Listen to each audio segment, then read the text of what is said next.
So hello everyone, so good to see you both of you. Hello. Thank you इससे so much. अच्छा new year surprise नहीं हो सकता आप लोगों के फैंस के लिए। New Definitely. ईयर धमाका आप लोग लेके आ रहे हो एक नए शो के साथ pyramid. So many congratulation to Thank both you. Of you. Please Thank you. Pyramid के बारे में कुछ बताइए और अपने कैरेक्टर्स के बारे में। हमारा जो शो है पिरामिड, जो कि 19 दिसंबर को रिलीज़ हो रहा है, ये क्राइम थ्रिलर जॉनरा है। और ये जो कहानी है वृंदा की कहानी है, जो जिसके साथ फ्रॉड हो जाता है। वेरी वेरी रिलेटेबल ना, कि बिकॉज आजकल हम एक्चुअली देखते हैं कि कई लोगों के साथ स्कैम होते रहते हैं, कुछ फ्रॉड हो गया, ये हो गया। So it's basically based on crypto currency and ये कॉन्सेप्ट वाइज लोगों में फेमिलियर है बट लोग ज़्यादा जानते नहीं है। So I really hope that from this show, through our show, people actually are aware about crypto currency, because मैंने शो शूट करते करते ज़्यादा जानकारी पाई थी क्रिप्टो करेंसी के बारे में। So my characters called Vrinda. She is a journalist, budding journalist है, मिडिल क्लास है। अपने पापा की सर्जरी के लिए she is trying to accumulate money, तो वो क्रिप्टो करेंसी में अपने पैसे इन्वेस्ट करती है, होपिंग दैट उसे काफ़ी ज़्यादा रिटर्न्स मिलेंगे अपने इन्वेस्टमेंट से। सो वो एक एस्पेक्ट है। एंड उसके बाद वो इस पूरे चक्रव्यूह में कैसे फंसती है, ये पूरा स्कैम जो होता है, is it actually a scam और इज़ इट अ स्कीम और व्हाट एग्जैक्टली इज़ इट। वृंदा और मोहित दोनों मिलकर उसे सुलझाने की कोशिश करते हैं and it's their journey. Very relatable I would से, बिकॉज हम आए दिन देखते हैं लोगों के साथ कुछ ना कुछ होता रहता है। Frauds हो रहे हैं। सो एंड वो आपकी मेंटल हेल्थ के साथ कैसे वो उस पर असर करता है, वो आप देखेंगे। एंड ये चीज़ आगे जाके कितनी बड़ी हो सकती है, उसके कॉन्सिक्वेंसेस कितने ज़्यादा हो सकते हैं, that also you will see in the show. So overall I would से it's a thriller, it has got great twists and turns, and in terms of relatability, people will actually relate to this show and would have a really good watch. आपने मेरे character का नाम है मोहित। ये एक tech savvy इंसान है जिसके जो पहले तो एक अनएथिकल हैकर होता है, बट इसके वृंदा के प्यार में जब पड़ जाता है तो फिर इसको ये ब्रेकअप कर लेती है मेरे साथ, तो फिर वो एक एथिकल हैकर बन जाता है। और इस पूरी जो मिस्ट्री है, जो पूरा जो ये थ्रिलर है, उसको सब चीज़ें को, कन्फ्यूजन को सॉल्व करने में वृंदा की हेल्प करता है। तो ये कहानी है और हमने इसको मनाली में शूट किया, जो कि हमें बहुत बहुत मज़ा आया शूट करके। डिफरेंट एक्सपीरियंस था। मेरी एक्चुअली दो ही चीज़ें मुझे बहुत पसंद है, एक ट्रैवलिंग एंड शूटिंग। तो जब ये चीज़ें कंबाइंड हो जाती है तो आए तो लव इट। तो हिल स्टेशन था मनाली, जो कि मेरा वन ऑफ द फेवरेट्स पहले से ही था। तो वहाँ पर जब शूटिंग करने का मौका मिला तो बहुत बहुत अच्छा है, बहुत मेमोरीज भी बनी और बहुत मज़ा भी आया। और या आई थिंक पार्ट 2 भी अब वैसी कोई जगह पे शूट हो, अगर हिट हो जाए ये शो तो मज़ा आ जाए। बिल्कुल, आपने जर्नलिस्ट प्ले किया। एज अ जी। जर्नलिस्ट ढेर सारे सवाल मेरे मन में आ रहे हैं। वाओ। उसके- मैं, अच्छा आप ध्यान रखें, इसने अभी बस शुरुआत ही की है, ठीक है ये। So what is your point of view for the journalist? Both of entertainment journalist and politics journal. In general I would like to say कि आजकल मतलब नहीं, पॉइंट ऑफ व्यू मतलब मैं समझी नहीं कैसा, मुझे लग रहा है मैं सही डायरेक्शन में जा रही हूँ कि नहीं जा रही हूँ, आप बताएं। एज ए एंटरटेनमेंट जर्नलिस्ट आप क्या देखती हो एक जर्नलिस्ट को, किस तरह वे में आप लोगों के जब आप किसी जर्नलिस्ट से मिलते हो क्या थॉट प्रोसेस आपके मन में आता है, उस बारे में कुछ जानना चाहिए। यार थॉट प्रोसेस मैं बहुत ज़्यादा डीप सोचने की कोशिश नहीं करती हूँ, but it's only during the interview you actually get to realise कि ओके सामने वाले इंसान के दिमाग में क्या चल रहा है and how authentic he is trying to be, या फिर वो मैनिपुलेट करने की कोशिश कर रहा है। Because you do come across a lot of people जो जिस डायरेक्शन में जाना होता है उसके परे जाने की कोशिश करते हैं and they actually try to manipulate, which I don't think is necessary. हाँ, उनके लिए नेसेसरी हो सकता है, बट मुझे लगता है कि ऑथेंटिसिटी की बात आए और अगर एथिक्स की बात आए then that shouldn't be the case. And in general I would say मैं ऐसी इंसान हूँ जो एथिक्स और इन सारी चीज़ों में बहुत मानती है। So considering the nature of your job, yes I agree कि ये सारी चीज़ें आपको लगता है कि ज़रूरी है, बट मुझे लगता है एथिक्स को नहीं भूलना चाहिए, be it entertainment journalist, be it any form of journalist. So मेरे दिमाग में फिलहाल तो इतना ही आ रहा है। जैसे कई लोग कंट्रोवर्सीज क्रिएट करने की कोशिश करते हैं, Exactly. कई लोग फैक्ट्स बताने की कोशिश करते हैं, तो दो तरह के journalist he is actually put it in a right way. अगर आप सही तरीके से फैक्ट्स बता रहे हैं तो आई थिंक जनता तक सही चीज़ पहुंचेगी, और वो बहुत ज़रूरी है क्योंकि सब कुछ आजकल मीडिया के हाथ में है, किसी को बनाना किसी को बिगाड़ना it's in their hands. Absolutely. बहुत बड़ा रोल प्ले करते हैं आई थिंक आजकल की दुनिया में जर्नलिस्ट। तो आपको कुछ प्रिपेयर करना पड़ा इन चीज़ों के लिए, अपने कैरेक्टर को प्ले करने के लिए पहले से? सॉरी,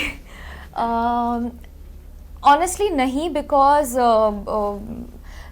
मेरा जो किरदार भी है उसने अभी अभी नया शुरुआत किया है, and my character actually didn't need to be a proper journalist. हाँ, वो शुरुआत कर रही है, she is an intern, she is trying, उसके बहुत सारे सपने हैं, ख्वाब हैं। सो वो एक गर्ल नेक्स्ट डोर है जिसके बहुत सारे एस्पिरेशंस है, she is working in an office, तो वो एक है, and again she is trying to make two ends meet. ये आप दोनों से जानना चाहेंगे, एक स्कैम जो पिछले 2 सालों में काफ़ी ज़्यादा पाया गया है, इन लोगों को फ्रॉड कॉल आते हैं, पैसे मांगने आते हैं कि पहले से अकाउंट नंबर Right. है, आपके अकाउंट में कुछ बैलेंस दिख रहा है मेरा, कैन यू शेयर, वापस कर जी, सकते हो क्या? जी। तो ये स्कैम आप लोगों ने रियल में कहीं देखा है, आपने कहीं सुना है? आई थिंक इस पे बहुत सारी फिल्में भी बन चुकी है, और हमें यार हर रोज़ ही मैसेजेस आते हैं, मेल्स भी आती हैं, और आजकल लोगों के तो मतलब फेसबुक अकाउंट्स, अभी तो बहुत बढ़ गया है सरप्राइजिंगली। तो मतलब ये पूरा एक इनका एक गैंग बन चुका है, फिशिंग कहते हैं इसको।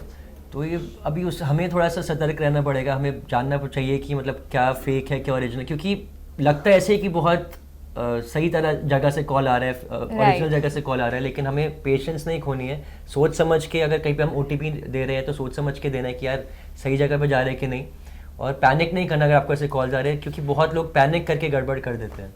ट्रू। ये जो पिरामिड है, आप जो क्रिप्टो करेंसी के ऊपर जो आप लोगों ने ये नए शो लेके आए हो, क्या इम्पोर्टेंट चीज़ सीखने को मिलेगी लोगों को इस शो से?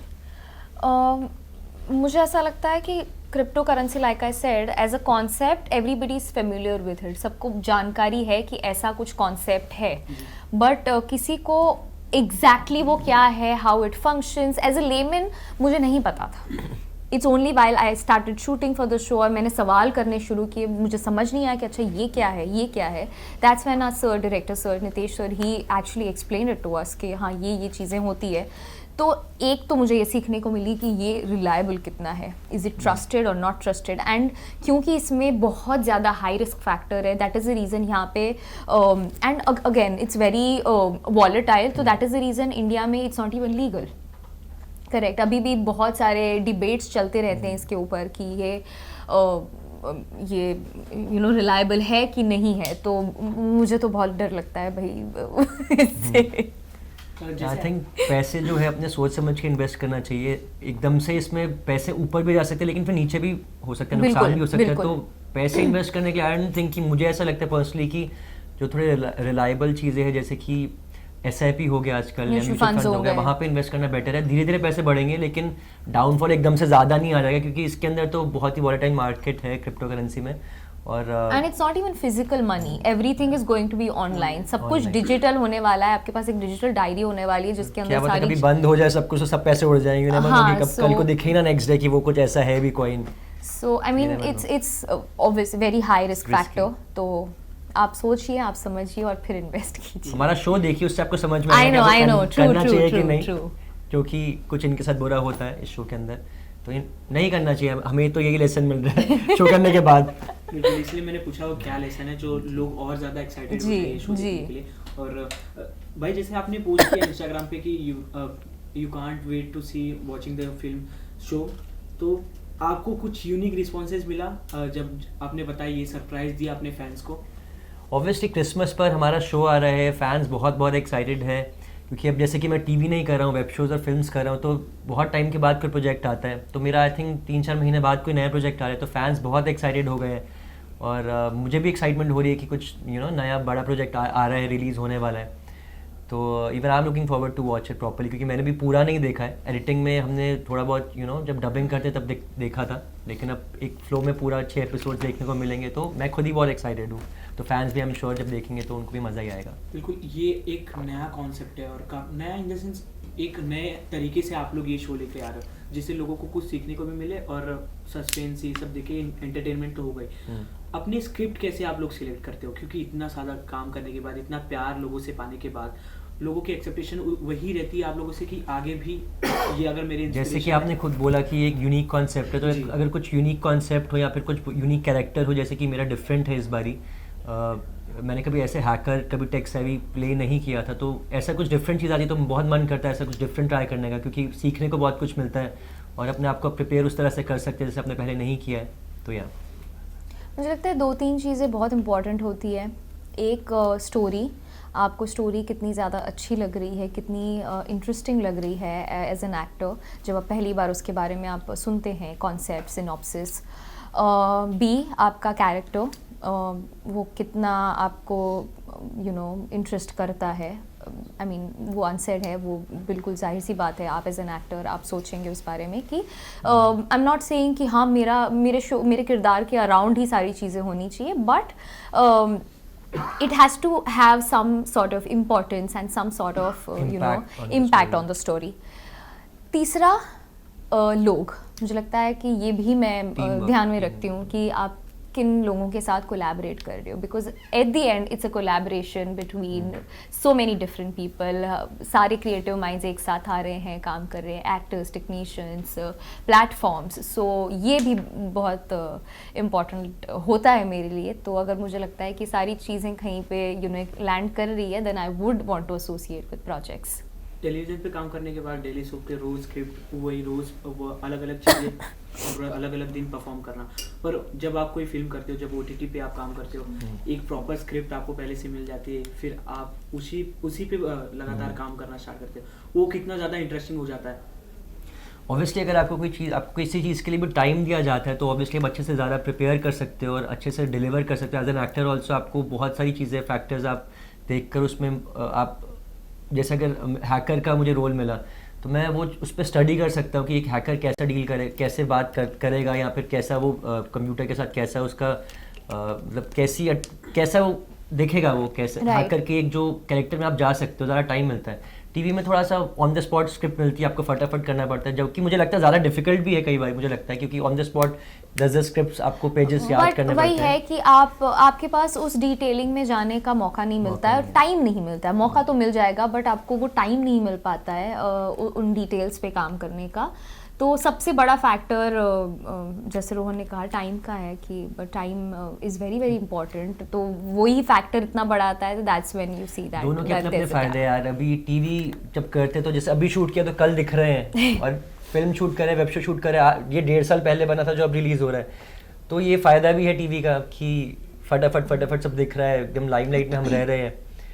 तो या हर चीज़ के अपने फ़ायदे और नुकसान है। और ये जो अभी समय चल रहा है, ये सवाल तो आपसे काफ़ी लोगों ने पूछा होगा, are you guys watching Bigg Boss? मैं नहीं देख रही हूँ और मैंने आज तक कभी सिर्फ मेरा सीजन देखा था। मैंने रोहन के कुछ एपिसोड्स देखे थे बस उसके अलावा मैंने कभी शो नहीं बंद कर दी 2 साल। बट हाँ रह चुके हैं, ये 100% फॉलो करते होंगे। बिल्कुल। अगर आपको मौका मिला जाने का तो आप जाना पसंद करोगे? नहीं, डेफिनेटली नहीं। एन एब्सोल्यूट नो, मैं नहीं जाना चाहूँगी। And I have been offered a lot of times but Khatron Ke खिलाड़ी, खतरों सोचा जा सकता है बट पर वही है कि big boss I personally feel at this moment मेरे दिमाग में जो मेरा हेड स्पेस है, मैं नहीं करना चाहूँगी, मैं नहीं करना चाहूँगी। आप ही बताइए। मुझे तो बहुत मज़ा आ रहा है इस सीज़न में देखने का और मेरा फेवरेट जो है अभी अविनाश चल रहा है। विवेन और अविनाश दोनों बहुत अच्छा कर रहे हैं, इवन करण भी बहुत अच्छा कर रहे हैं, लेकिन आई थिंक अविनाश को ज़्यादा समझ में है गेम और वो स्टार्टिंग से उसका एक वो आगे ही ऊपर ही बढ़ रहा है। तो विवेन बीच में थोड़ा सा स्लो हो गया था, करण भी पहले स्लो थे फिर बढ़ा, बट काफ़ी कंसिस्टेंट है अविनाश, तो वो मेरा फेवरेट है अभी। आई थिंक वो जीत सकता है शो। पर कहीं ना कहीं जो ग्रुप डिवाइड कर देते हैं और विवेन को जैसे कलर्स फेस बोल के ज़्यादा प्रायोरिटी दी जाती है, ये कहीं ना कहीं सही लगता है आपको? अब सही गलत तो मुझे नहीं पता है, लेकिन हाँ वो ऐसा उनके फेवरेट्स होते हैं चैनल के, और क्योंकि जो एक्चुअली चैनल के फेवरेट्स मैं दूसरे चैनल से आया था ना, तो ऐसा नहीं था, बट मैंने अपनी मेहनत करी और मैं टॉप 5 में पहुंचा। बट मेरा कहने का ये मतलब है कि फेवरेट्स तो जो टीआरपी ला रहे हैं वो उनके फेवरेट्स रहेंगे। अगर उनके नाम पे, विवेन के नाम पे टीआरपी मिल रही है तो उनको ज़्यादा ऑब्वियसली ऊपर करेंगे, और विच इज़ फेयर ऑल्सो यार, इतना 500 करोड़ का शो है, जो उनको दिखाना है क्रिएटिवली वो करेंगे, वो इतना महंगा शो बन रहा है तो अपने हिसाब से थोड़ा तो करेंगे। किसी विनर देखना चाहिए? विवियन और विनाश में से एक को। Lastly, any message to our lovely fans? Guys, our show Pyramid is releasing on the 19th of December. It has already released by the time you watch this interview. So please go watch our show on Hungama OTT and अपने honest feedback दीजिए, reviews दीजिए, मेरे Instagram पे जाके, रोहन के Instagram पे जाके comments कीजिए. We would love to read all of your friends comments. को भी बोलो अपने फैमिली के साथ देखो, क्योंकि फैमिली शो है ये, तो ज़रूर देखिएगा। और क्रिसमस जैसे टाइम पर ये रिलीज़ हो रहा है तो और एक फेस्टिव हॉलीडे सीजन है, आप अपने वीकेंड पे दोस्तों के साथ, फैमिली के साथ देख सकते हैं। Please go watch it and thank you so much. Thank you. Thank you so much. Thank you. Hello, कैसे हो आप? All good. हेलो जी। हाँ जी।